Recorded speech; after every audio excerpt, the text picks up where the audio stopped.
morning, everybody. Welcome to Monday edition of the Cyber Security Podcast, Security Squawk. I'm your co-host, Brian Horning. I just put down my air guitar. Randy just put down air drumsticks. Ryan just put down his air keyboard. And Andre was singing. So, how are you, gentlemen? Welcome to the show. Another week. Good. Feels weird to be doing this on a Monday, though. Yeah, it does. It does. The cobwebs aren't out yet. Like, I feel smarter on Tuesdays, I guess, right? No. All right. So today, in our quest to educate you about cybersecurity and what you can do to protect yourself and bring awareness to a major problem for a lot of businesses and just people out there in general. I'm aware of quite a few people that are under cyber attack right now, and it's not in the news. So we bring you the stuff that's in the news to bring awareness. But remember, this stuff is happening every day to thousands of businesses across the United States, across the world. It's tens of thousands, if not hundreds of thousands. Individuals, small businesses, medium businesses, large enterprises are all falling victim to cyber attacks. This stuff is preventable, folks. We're just way behind the times, way behind the eight ball on this. Cyber criminals have the upper hand right now, and they're improving every day. And we're going to prove that to you on the show today as we talk about that. So we're going to get into two cyber attacks that happened in the last week that we know about that are in the news. And we're going to talk about some other things around, two gangs that are really behind more than half of the cyber attacks. We're going to get into the long-lasting effects of a ransomware attack and how this can impact your business for years and years if you're able to recover even. We're going to cite two examples where ransomware attacks that happened years ago are still having a lasting effect on these businesses. And then finally, simple stuff like Google Chrome on your computer can cause you to get ransomware, even if like you're doing all the right things. If you're, don't have admin rights on your system and you don't run your computer with the administrator account as your user account. This can circumvent things like two-factor authentication. It can circumvent your endpoint protection. And we're going to talk about what the big deal is, why we want to bring it to your attention, because it's the third time it's happened with this particular one. And I say a short period of time, maybe 4 to 6 weeks. So we want to bring it to your attention and let you know what you can do to start protecting yourself around this stuff. So without further ado, let's just jump right into it, guys. We got Brian, before we start though, let's throw this to you this time because we never can throw it to you. What's the fee? Throw it to me because I made up the fee, right? So we don't annoy you with ads and promotions and bore you. We just bring you the goods, help us grow the show, grow it organically by sharing it out to your friends and family or heading over to wherever you listen to us from and rating our podcast. It helps. What it does is it helps the algorithm. It helps those platforms show it to other users that might not be your friends and family. And this is how you let kind of strangers know that this is a worthwhile podcast and something that they should be listening to. So we appreciate when you do that for us. It helps us grow. And we see you guys doing that every week as the show grows and grows every week. And we appreciate it. So I don't know why I'm sharing my StreamYard screen. I just that was making me that up there. No idea. Not even paying attention to the tab that I'm sharing. So thankfully I didn't share my TD Ameritrade account. So here we go. Conti ransomware gang claims a cyber attack on a wind turbine giant known as Nordex. So why would they go after a wind turbine giant? What's the play here? What's going on? Well, I mean, bottom line, it's always about the money. So they're going after them because there is money that they can get from it. The thing about this one, it says that they just got into their internal systems and didn't get into any of the actual turbines or the systems that control the turbines. But we say it every week. Ryan, Andre, Brian, we all say it every week. Like, don't believe what you hear at first, right? Because they probably don't know there's a small chance they could even be lying to cover their butts. So my concern here would be that they were able to get data out of the network, which they probably did. And then that data could be used to compromise some of these actual wind turbine systems that are running all over the world. This is a huge manufacturer, Nordex. So that's my concern here. Yeah, it's usually like the second or third update. Usually when we start getting the big picture of exactly what happened. It's like no big deal, and then like a week later, it may be a big deal. And then there's definitely, later, in my opinion, there's definitely some kind of supply chain type of. That was my thought. Is this something behind this, right? Because like one of the things is hugely concerning to me is the fact that these turbines are going to be distributed around the world to be used by power generating entities, right? That's scary, right? Because malware could be then implanted in these systems, and they could potentially control their systems. And even at just the dumb criminal level, I don't know, could you potentially, once you're in these systems, could you like crypto mine and stuff like that? I don't know what you could eventually do with this, but it's ugly, to say the least. That you have a potentially, a supply chain attack at the very top of the supply chain in this industry.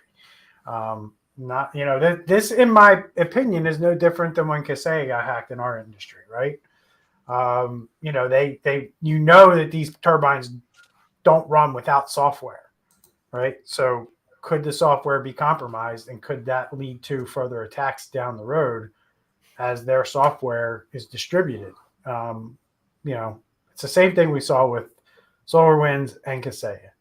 They were manufacturers of software, and they had a bug put in it, and they were able to use that bug to do nastier things. So, concern for me. I don't know about you guys. I mean, this is one of the things that the U.S. Came out with another warning about. I mean, it was a really general warning, but it was talking about critical infrastructure. So, what if this is a practice attack, a low-level practice attack for a larger scheme? Usually when the FBI comes out, it's because they're seeing evidence of successful attacks against companies in said sector. I mean, that's I've been studying what the FBI does for 3-4 years now, at least, when they release this stuff and what they start talking about. And usually after they release something, shortly thereafter, that sector is having a major problem with cyber attacks and ransomware. Yikes. Yeah, I have the same concern that you do, that somehow through this attack, they'll leak out source code for the software that runs the turbines, which would open them up to, to a real attack. I mean, an attack that could have really big interruptions of power supply. We're talking serious critical infrastructure here. If they are able to, find vulnerabilities, which they will. If they got source code, they're going to find vulnerabilities most likely in the turbines, and the software that controls the turbines. Could be a big mess. So we got Black Cat Ransomware Group. We're going to move on here, and we're going to let our boy Andre take this one, since this is in his backyard. Love those palm trees. You got palm trees where you're at too, right, Randy? You're down. There's a few here and there. They drink a lot of water, so they're usually, people don't plant them, but there are some small ones pretty much all over, man. So we got Florida International U. They got hit with a ransomware group by Black Cat. So what's going on down at FIU? Yeah, it always hurts when it's local. FIU, they're probably about 20 minutes away from where I live. And essentially Black Cat, they got personal information from students, teachers, staff, and they're claiming 1.2 terabytes of data related to contracts, accounting department, social security numbers, email databases, more. And we've talked many times about how these ransomware groups want information from students. They're primed, their social security numbers are clean. They can, do a lot of information on that. And of course, FIU, unfortunately, is already coming out and saying, just like what Randy just said, hey, nothing to see here. We don't believe that they really had anything, they're going to do anything with it. And it's interesting, at the end of the article, it says absence of evidence is not evidence of absence.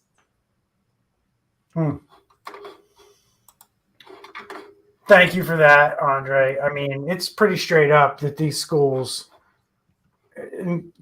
universities are always targeted, right? Number one, they have money, and these cyber criminals know it. And number two, it's just one of those things that causes a lot of disruption, right? When students can't use labs and things like that, and the school systems are shutting down the networks, it's in their best interest to get their customers back onto the system because they're paying for that, right? That's kind of how I look at it at a university. I'm going there, I'm paying you money so I can have access to the computers, the information, get my schoolwork done. And when I can't do that, that's major leverage as a cyber criminal that I have, especially when school's in session. This really isn't in the news down there, though, right, Andre? No. They're not really talking about it too much. No, not at all. We dug this up, and your reaction was a little bit of a surprise. Yeah, and I'm a news junkie on my local news channels and newspapers, and I hadn't seen any of that.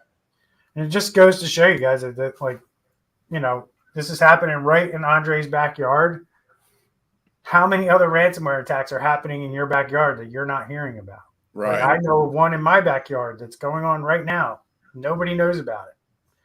The people that work there, people that are involved know about it. And it's one that will come out because it will have to be disclosed because I know the entity and it will need to be disclosed. They're thinking that they don't need to disclose it right now, but somebody's going to come along the way, probably a breach attorney, and say, oh, by the way, you're going to have to let the public know that this happened. So anything else you want to add to this? You guys want to add, or are we ready to move on? I think what you were just talking about is a really good point because that's something we hear all the time from business owners. I don't know anybody who's been hacked, and I think it's important to understand that people don't talk about it. It's something that's embarrassing. Typically these days people know enough to contact an attorney, and so they're going to limit the flow of information for a variety of reasons. So just because you've never talked to anybody about how they've suffered a compromise or a breach doesn't mean it hasn't happened. You probably do know at least a couple people who have had this happen, and business owners run in the same circle, so you probably know a couple people who have had this happen. They're just not going to talk about it and advertise it. Yeah, nobody talks about anything that has to do with that, like embarrassment, right? People don't want to admit, and typically most human beings avoid the uncomfortableness of being embarrassed. They also avoid the uncomfortableness of losing control because you're in these situations, you lose a lot of control over something that you have a lot of control over, which is your business.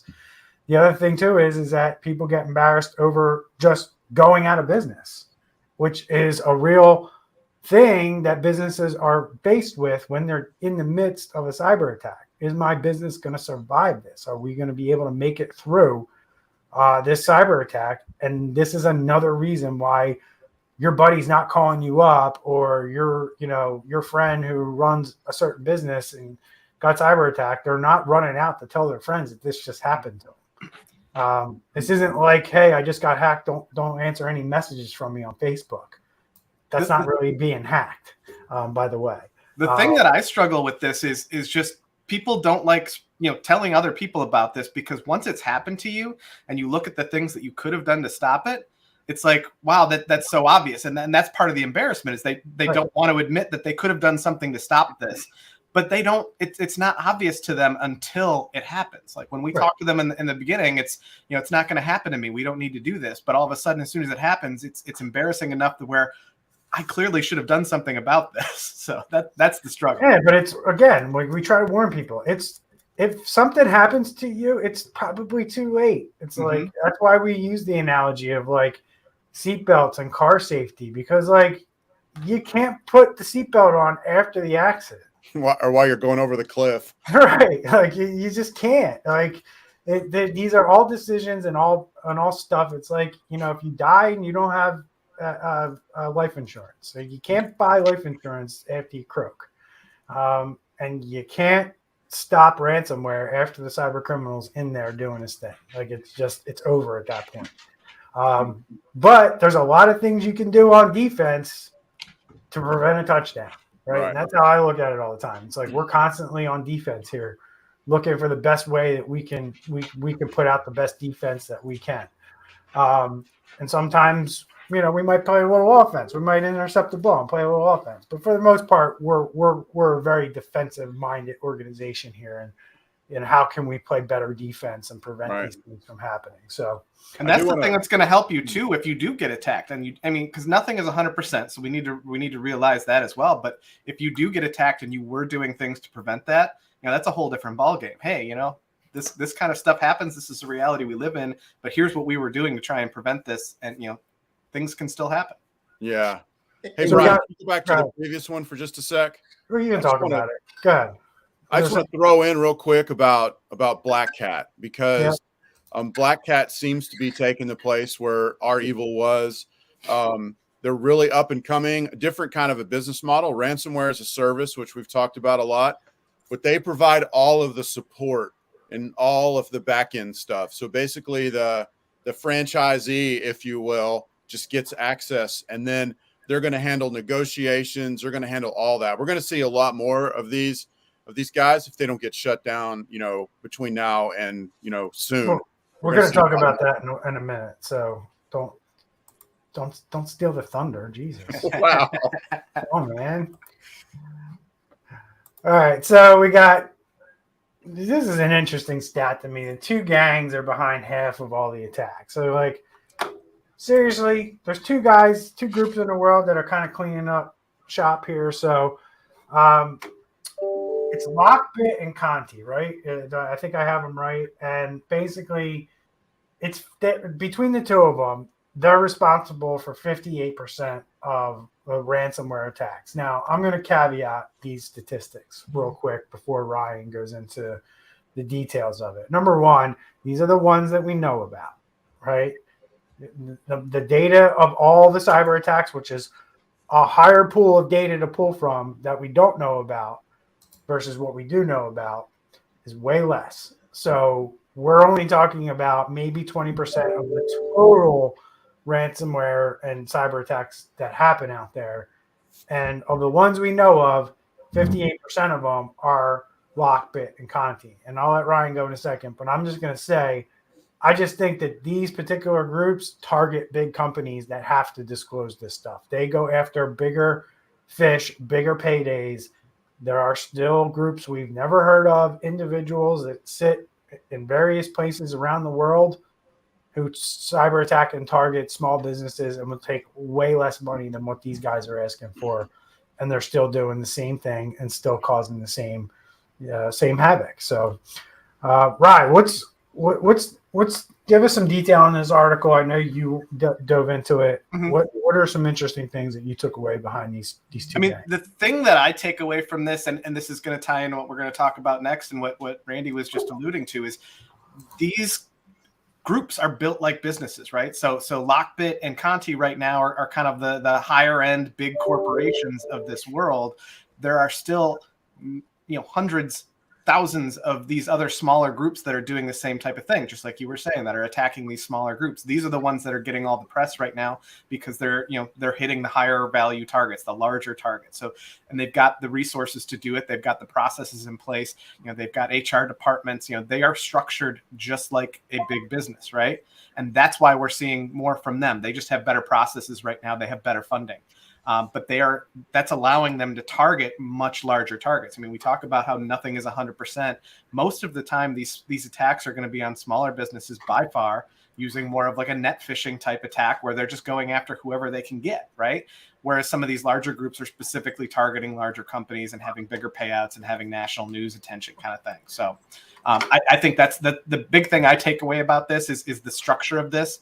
The processes. I mean, they've got ways of doing this where they don't even need to do all the dirty work. They create the software, if you will, and then allow other people to push it out. So, right, because one of the perspectives that people need to have is like when this goes down, you're probably dealing with very well trained FBI agents and law enforcement. In most cases, unless you've like ransomware, grandma's pictures.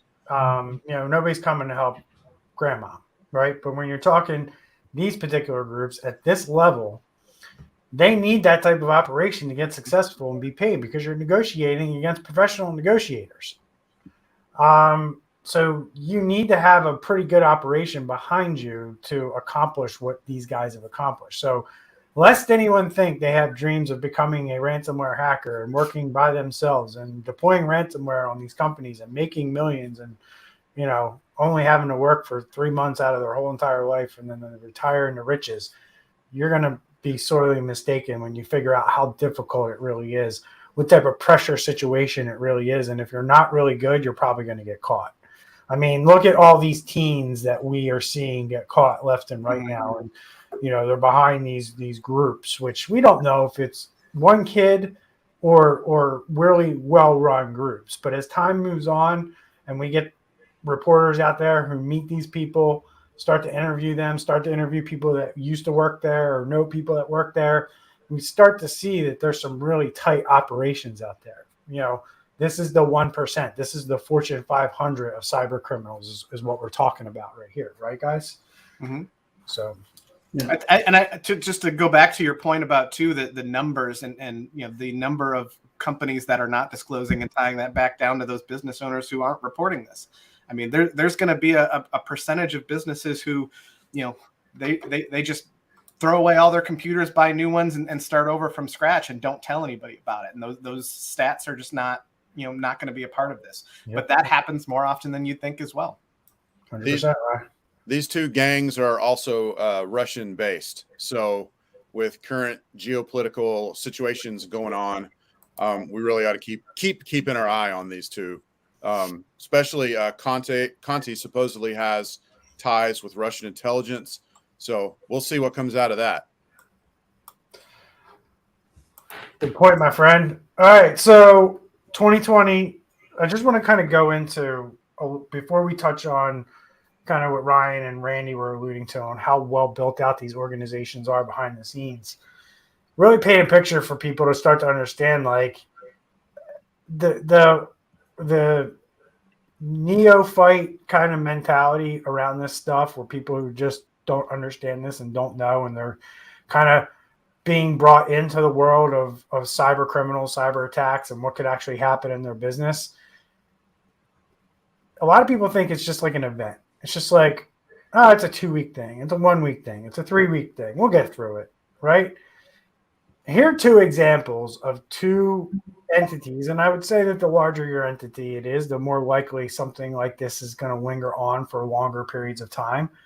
But a 2020 ransomware attack is still harming Baltimore teachers, and this happened 2 years ago.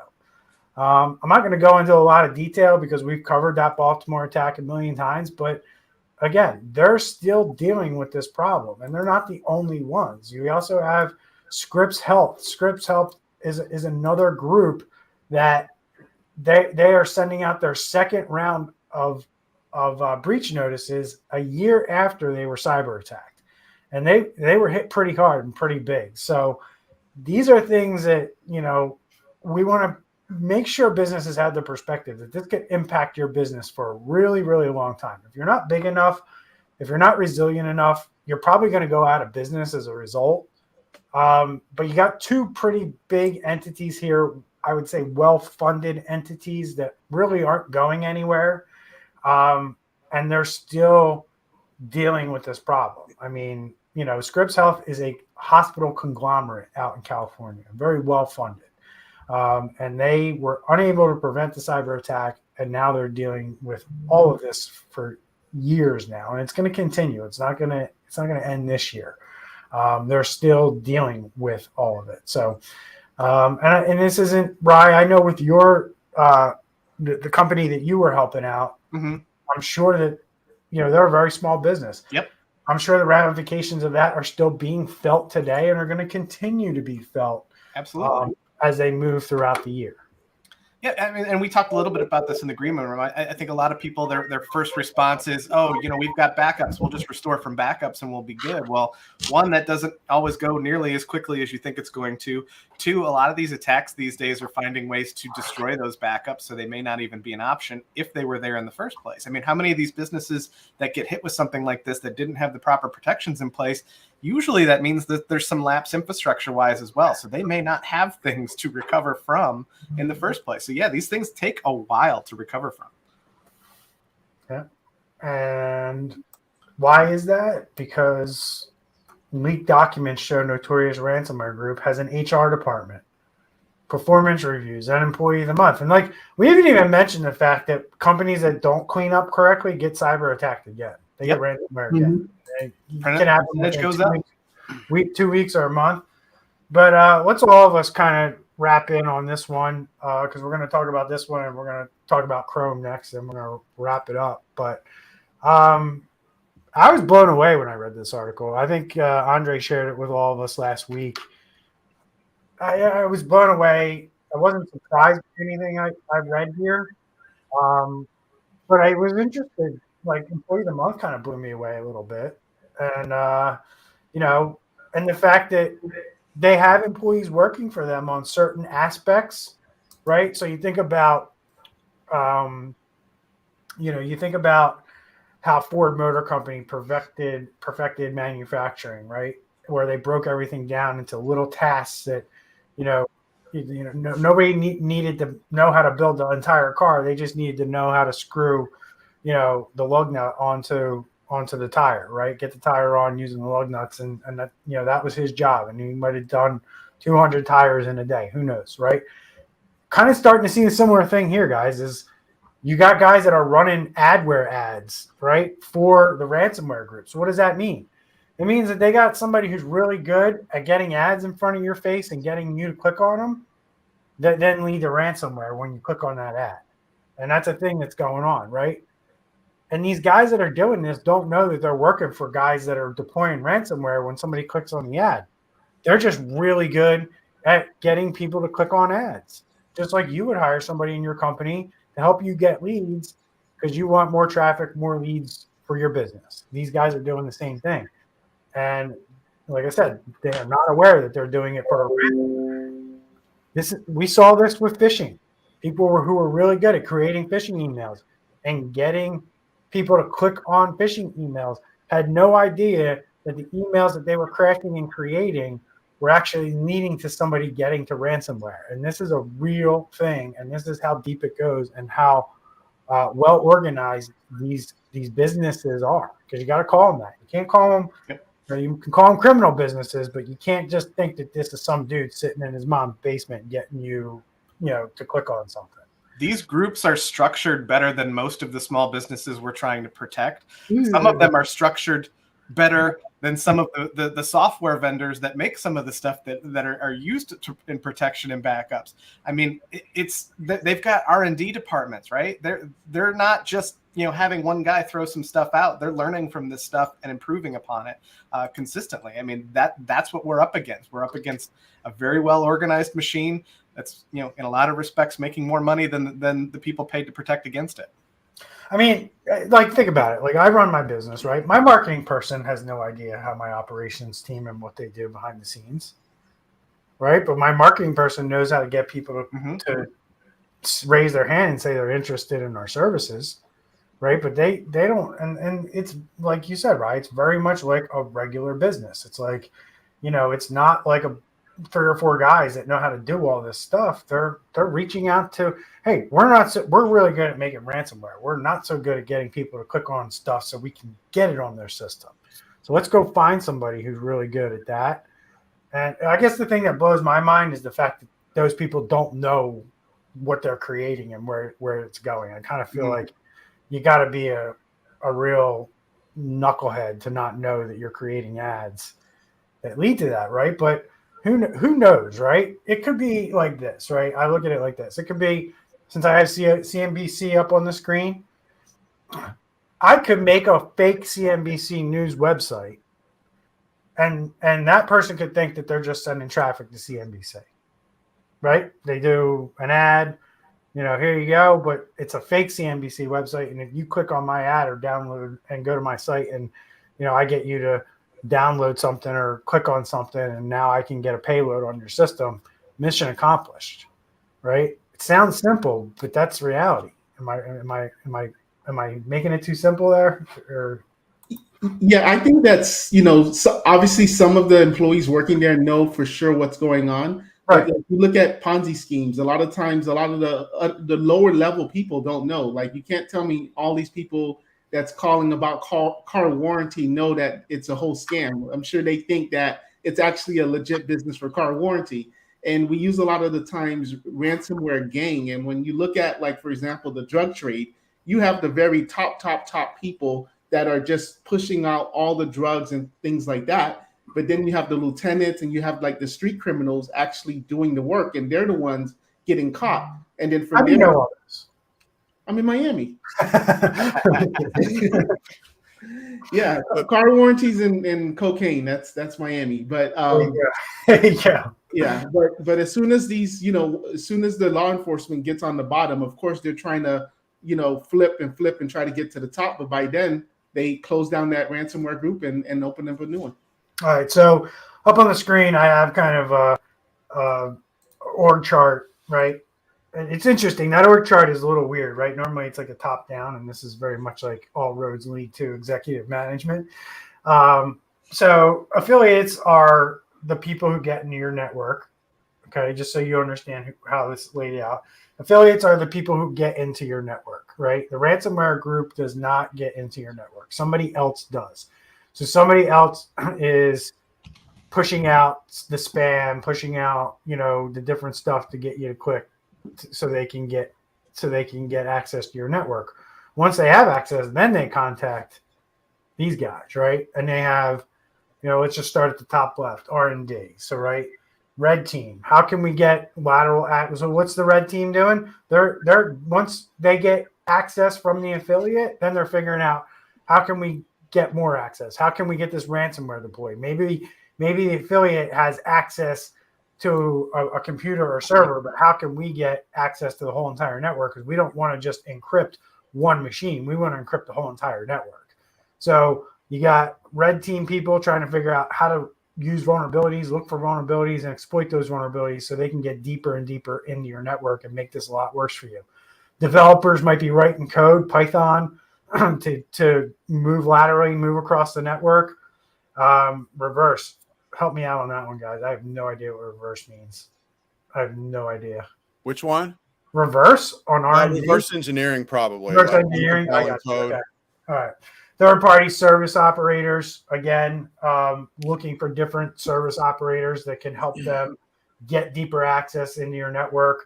That might be a command and control type of operation, right? They're not running the command and control server. Somebody else is, and they're reaching out to them saying, hey, can you help us get more access, more backdoors into this company we're about to deploy ransomware on? Business development. Hey, Brian, one thing that I'm noticing is not on here that you better believe that they have is they've got their own cybersecurity. They're protecting their internal environments as well. Really? Because I'm not seeing now. We're seeing some that are getting hacked back by, because of the infighting. So there's not all of them. A lot of the stuff that I've seen, especially on the dark web, they don't do any cybersecurity. Like they don't think they're protecting their assets and I really don't. What do they have? They've got systems and data just like everybody else. Who's protecting that vulnerability treasure trove that they've got that they're using to do some of these attacks and build some of these exploits? Yeah, I think that I would venture to say that some of these larger groups have way better cybersecurity than some of the smaller businesses that we talk to that claim that they don't need this. You might be 100% right. I don't know. I just can tell you what I've seen, and what I've seen has been pretty bad. Yeah. And I guess it just depends on how quickly the FBI can get all over you. These exploits can be worth millions of dollars. So, sure. I'm pretty sure that they're protecting these things. So, as I was reading this, and I contemplated on it for a while, I really did, y'all. But joking aside, think about this for a second. let's say that they're keeping everything separate. People even think they're working for separate companies, possibly. They would think they're working for separate departments. Like literally somebody out there could be doing business with one of these companies thinking that they're doing business with a cybersecurity training company. Okay. And they're giving them all their information. And these employees are over there. Yeah, we work for a cybersecurity information company. What they don't realize is all of that info they get is going into the bad guys. It could be a zero trust company. It could be like there's so many things it could be. So I'm just gonna drop it right down on you because you make a great point. Like, if you don't think that there are managed service providers, companies like mine, Andre's, Ryan, and Randy's, that I don't have a process for evaluating software properly, and I don't know, maybe some guy calls up or they do a Google search and they're like, hey, check out this new software you can install and run vulnerability assessments on your network, right? And what Randy's talking about here, guys, is the fact that it's very well possible that an MSP who doesn't do the right things, doesn't have the right processes in place, doesn't train their staff to not do those types of things and understand that there's a process that must be followed before we put these types of things with the level of access that they have and the things that they can do to systems. There are absolutely IT companies out there that don't have these things in place that will put these things on their systems and your systems without them being fully vetted. And the concern that all of us have right now is that could potentially be somebody who's a bad actor on the other side who controls that software. And it doesn't even have to be a bad actor. It could just be, some other vendor with bad posture that's asking for full admin rights because it's easier than structuring things properly to make their software do just what it needs to do. Think about all the tools that have come out in the last 2 years in our industry to help businesses like ours do what we do and automate a lot of the things that used to not be automated, right? And the level of access that these tools need. All the different agents that all these different IT companies install on your computers. Are you fully vetting the company before you put that out there? Like, that's the question. And if if you're not doing that, if you're not figuring out what country they're in, what kind of certifications they have, when was their last audit, what's their security like, this is all stuff that you need to know before you trial anybody's software. Right. And that's a big concern that I have, like, as I see us move forward into this world of like cloud-based services where you usually get a free trial for something. Oh, throw this on. It's no big deal. Well, now I have a backdoor in your system and I can do whatever I want. Yep. And you think you're getting some free trial to my 30-day software that you think is going to help you do your job. And that can happen not only in companies like ours, it can happen in anybody's business, right? And any time too. It could be something where you set that up and you give them that backdoor access, but they don't exploit that for 2-3 years. One of the things I think of is we get requests all the time from clients asking, "Hey, I found this Microsoft Excel plugin that's going to help me do X, Y, and Z," right? And they got to install that, and it's like, well, yeah, no, we got to make sure that this is legit and this isn't going to cause a problem, and like, but in the spirit of them trying to help your business be more efficient, help you make more money, use software, use technology, that's their attitude. That's their spirit going into this. They're not going into this thinking, I'm going to download this and get us ransomware. They're like, oh, I want to download this really cool tool. And that's the psychological trick that these guys are doing on the R&D side. What are things that we can create that we could trick somebody into downloading, think it's legit, and it's not? Right. And that's exactly what R&D is doing. So hopping over to the other bubble, business development, right? So they got the negotiators. That's pretty given. Obviously, ransomware people are going to have negotiators, but acquisition, these are the people that are going after your employees. These are the people that are like, hey, we'll give you $100,000 if you give us access to click on this link and give us access to your network. These are the people who are trying to figure out how can they get in by just getting to your employees and getting to the people that they know work, not tricking them into clicking on something, bribing them into allowing the access. bribing a partner, a vendor, somebody who's close to your organization that they might be able to swindle into giving them access. That's what these salespeople are trying to do for these groups. So anything you guys want to add to that section before I jump over to finance? Good. All right, so finance, we got money laundering and we got transaction management, right? Transaction management probably sucks because there's a lot of stories out there about them having their wallets seized and this, that, and the other thing. But they have people who are making sure the transactions happen, that the Bitcoin addresses are, being, closed off properly and things like that, and the money's getting out of the wallet quick enough. And then once they have the money, how are they actually turning it into fiat currency without, setting off tripwires and alarms for officials, government officials, and things like that. So that's the landscape of a ransomware operation there in a nutshell. That last one would be, to me, probably those people know they're doing something shady. Oh, yeah. I mean, like there may be some of these other ones that they're kept out in the dark and they don't really know, I'm just generating ads for PNBCC or whatever. But, it's interesting though. You know what? Because I don't know, because in the spirit of kind of researching, and I'm kind of like a little bit of a geopolitic buff.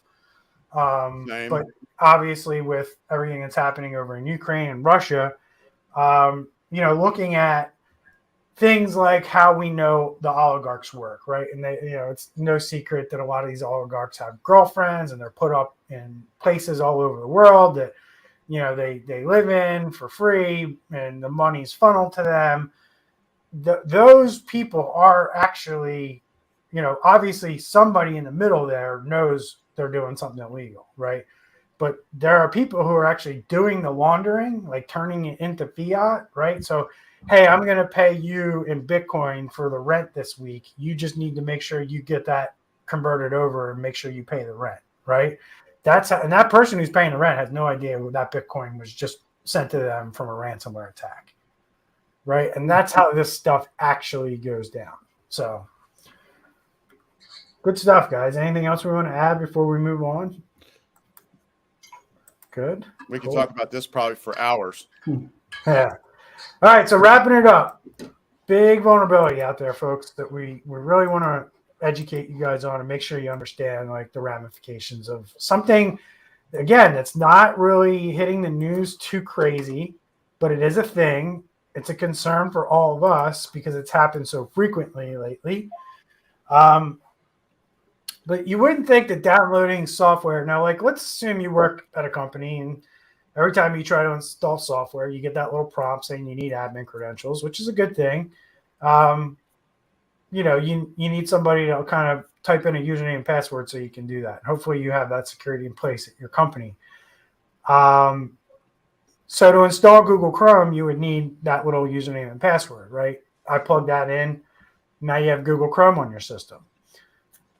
You wouldn't think that Google Chrome being present on the system could lead to a cyber attack or ransomware attack. But just like Microsoft Windows and just like many other applications that run on your system, it needs a certain level of access in order to run properly. And these programs all have that. That's why you have that prompt that comes up when you install it. It's not just when you install it, it's also why the program's running. You've kind of just given it explicit permission that from this point moving forward, I want this on my system and I want to allow it to run without anything like really stopping it or blocking it. So that's kind of the foundational understanding I wanted you guys to have of this. But now you have Chrome on the system and an attacker can use a vulnerability in Chrome to basically overtake your system and be an administrator on your system without you having to do much of anything at all other than have this software on your computer and not update it when they push out the update. So that's the foundation. Let's dig into the details and like really wrap the show up with what users need to do and what can we do. Obviously, patching Google is one of them, but what are some things that we can do to prevent these types of things from happening. So, well, just to frame these vulnerabilities, so it makes sense to people too. Like every year, the software that we use across the board gets more and more complicated, right? So even something supposedly simple like a web browser like Google Chrome has millions of lines of code. So these vulnerabilities exist because there's so much code in there. It's impossible to plug all of those holes. So these vulnerabilities that are getting published here are ones that somebody else probably has known about for a long, long time. The reason we know about it now is somebody was using it to exploit something. There's probably 10 times as many vulnerabilities that still exist in that same code that we just don't know about yet. Maybe somebody does, maybe they haven't been discovered yet. But as software gets more complex, we're going to be more susceptible to vulnerabilities like this. So this is not something that's going away, and why this stuff is so important. And to your point, is you're 100% right, but you also have cyber criminals haven't been focusing on this aspect of it for very long. So we're still in the early stages of code threat hunting, people pouring through code. And then you're going to have AI that's going to be able to help automate this, right? And get through that code faster to find these vulnerabilities. So and that's why when we talk about these attacks where they get access to source code, how important that is. I mean, throw out a techie Star Wars reference, right? They've got the plans to the Death Star, and they're going to find the weak point. Yeah, you want an easy button to hacking, get source code to something. That's why Microsoft does not go open source, folks. Right? And now you're starting to see Linux get hammered left and right too. Right? It's there aren't enough people in the world to focus on all the vulnerabilities that are out there, but give it time. There's going to be plenty of people in the world who are doing this a lot more. It's going to seem like it's a real big problem, even bigger than it is today. I mean, it's just the economics. Like there's not, this is like, we're just 3 years ahead of NFTs. And if you think nobody's involved in NFTs and that's going to blow up, this is going to blow up 1,000,000 times bigger than NFTs ever will. So, that's kind of the perspective. You have very little people involved in this world right now of cybersecurity on both the criminal side and the defender side. And the more people that get involved, the better technology, the better well-run these criminal organizations become, the uglier it's going to get. So, Randy, you're quiet, Randy. It's like right up your alley, dude. For a spot here. So I would just say, like, I mentioned in the green room that patching in general is very unsexy right now. And, you don't hear it talked about a lot. But that's really what this is about. And if a bad actor gets into your network, one of the things they're going to do is they're going to start looking for vulnerabilities. That's why you want to have all your stuff patched. This needs to be patched. Google's typically pretty good about putting out security updates for their products. This one came out like on the 13th. Yep. And then the vulnerability was announced. They put out a patch the next day. Yep. It's the third week in a row that this has happened. It affects over 3 billion Chrome installations out there. It also affects Chrome OS. Wow. By the way. Wow. By the way. Other things built on Chrome. So Microsoft Edge. By the way, the OS built for cybersecurity. Like that's the kind of stuff that blows my mind when companies come out and they're so blatant or so brass about their capabilities when it really hasn't been tested. Windows has been tested because it's 90% of the market share, especially in the corporate world. Mac has barely been tested. Linux, people kind of laid off that because not a lot of people know it. But as people start to realize that there's a whole treasure trove of stuff you can exploit inside of Linux, Linux is going to become a fan favorite too. And then, just as you go down the list of things that are less used, if you think because, a lot of people are like, oh, Linux is so secure. It's not so secure. It's just people aren't writing viruses for it. They just have no interest in doing it. And that's what I see similar thing is happening is like they're starting to turn their attention to not Windows. They're starting to turn their attention to the software you put on Windows. Chrome, all these other things. And like Randy said, this is the third 0 day in a very short period of time for the software, and that's why we wanted to bring it out. I guess the other thing for me too, guys, and the question I want to pose, and we'll wrap up the show with this discussion.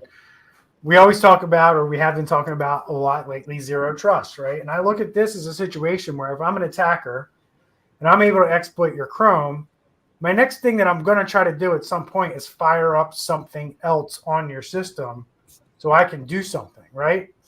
And in my mind, zero trust is where this stuff ends. Like this kind of stuff, like I look at where we are today. It's do you want to play a cat and mouse game with software vendors, cyber criminals, and your enterprise? Or do you want to be able to put up something that just says, you know what, unless we've evaluated it, reviewed it, blessed it, it's not going to run on our systems, right? And I'm talking about from a network standpoint and from a computer standpoint. Being able to put zero trust out there and not allow things to run will prevent a criminal who exploited your Google Chrome because it happened to not be updated, but then he tried to launch something else, and that zero trust tool wouldn't allow that thing to launch. To me, that's the thing and where people need to go to. If they really want to stop this stuff, if they really want to prevent this stuff, you can't worry about if you're like, oh my God, you're either going to throw in the towel and say, all right, it's not even worth it to try to keep up with this stuff, or it's like, I want to do everything I can. Well, if you're in that camp of like, I want to do everything I can, zero trust is everything you can right now, right? This is how you're going to stop a Google Chrome that does have that exploit from ruining your day. And it's not just like allowing something, vetting something new. It's vetting the things that are already there that you have allowed from doing something unusual, something that it hasn't done before. Yep. So, Andre, you've been too quiet. Oh, I'm here. Another thing to just mention on this with this 0 day with this Chrome is that it can steal your personal information from your data browser. So, which is important why you shouldn't be keeping your username and password inside that convenience slot there. Yep. Something as simple as Chrome, and then you've got your password to something that is a lot more valuable sitting right there that now they've got access to. That's right. All right. I'm done. You guys good? Yeah. All right. Thanks for your input, gentlemen. Good show. I think we chipped away at educating people here on cybersecurity. And did we tell them something new? Yeah, we told them many things new. I think we told them something new every minute.